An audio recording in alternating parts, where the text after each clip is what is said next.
Hello, boys and girls. I hope you had a great day today and that you're all cuddled up under the covers. Tonight's story is The Sound of Kindness by Amy Ludwig VanDerwater, illustrated by Teresa Martinez.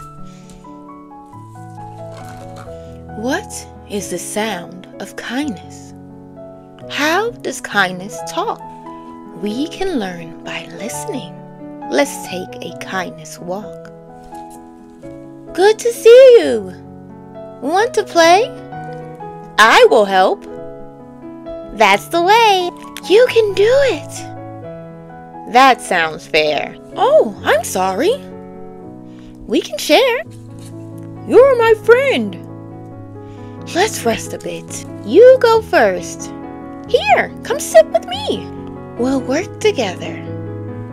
I'm learning too. Hold my hand. I like you. We can fix it. You're doing fine. I believe you. Here, take mine. We hear the sound of kindness when we listen to the day. We fill our world with kindness, with the words we choose to say. Thank you for watching. Please subscribe.